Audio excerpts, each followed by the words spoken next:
Baik, kita teruskan dengan topik logaritma atau logaritm. Okey. Dalam topik logaritm ada beberapa learning objektif awal yang kita perlu capai sebelum pergi kepada kompleks solution, kompleks problem. Okey, so yang pertama adalah kita kena mahir cara nak convert. Okey. Nak convert index form into logarithm form dan sebaliknya. Okay, ini paling penting. So, kita tengok objektif pertama dengan merujuk pada soalan pertama self practice.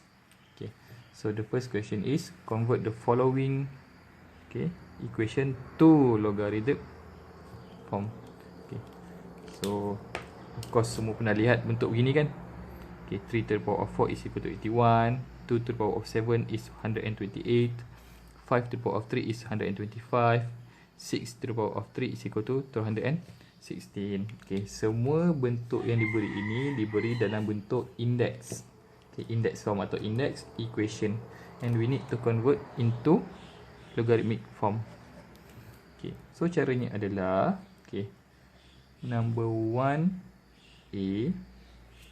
Okay, the first index equation given is 3 to the power of 4 is 81. Okey, cara nak ubah kepada bentuk log adalah dia ada skill dia. Okey, caranya adalah yang besar ni, 81 ni, tembak sini dapat ni. Okey. So bila kita tukar kepada logarithmic form, dia akan jadi log 81 to the base of 3 is equal to 4. Okay, dengan maksud dia punya index ni. Okay, bila index form, kuasa dia ni atau index dia ni merupakan nilai pada log. Okay, ayat dia. So dapatlah bentuk log. Senang kan? Okay, kita lihat contoh kedua.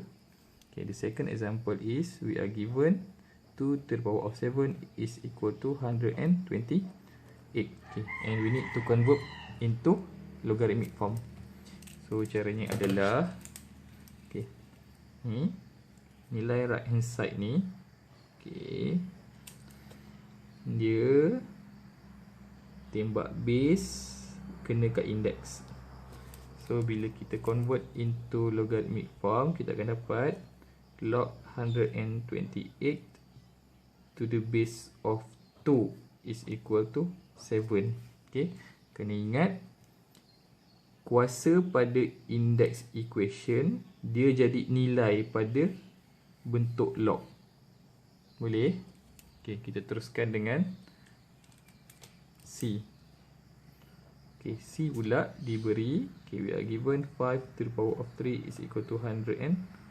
Okay, so nak tukar kepada logarithmic form. Okay, ambil nilai besar ni. Okay, dia tembak asas dapat index. So bila tukar kepada logarithmic form, kita akan dapat dia akan jadi log 125 to the base of 3 is equal to 5.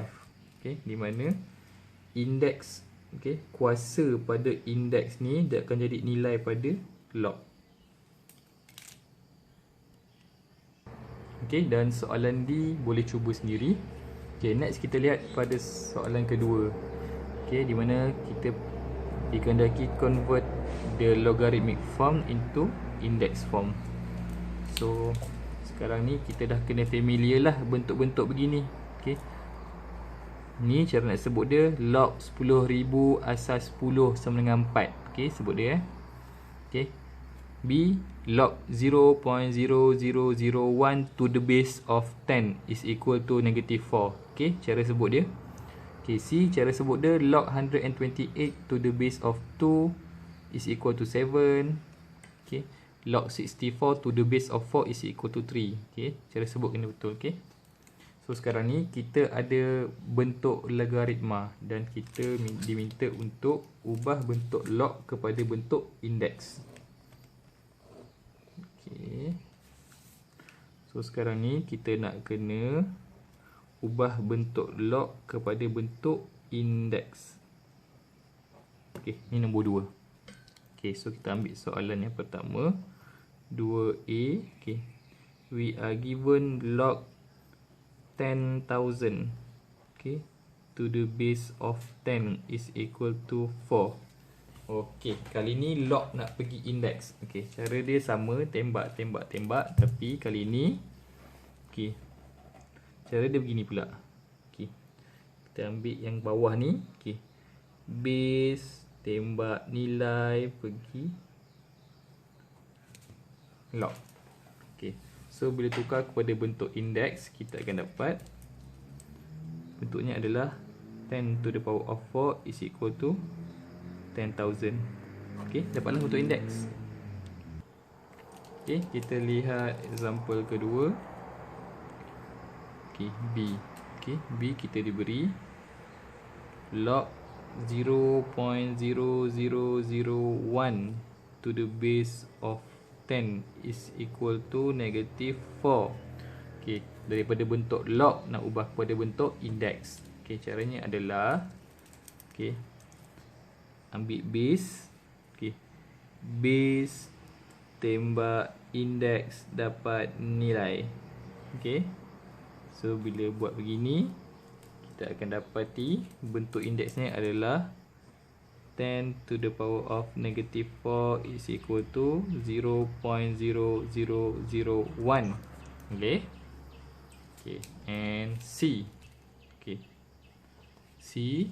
Okay. We are given log 128 to the base of 2 is equal to 7. Kita nak ubah kepada bentuk indeks. So caranya adalah ambil base. Okay. Base tembak indeks pergi nilai. Okay.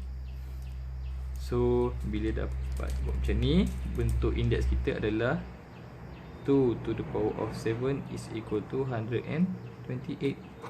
So ni cara mudah untuk kita ubah from index to log and from log to index. Okay.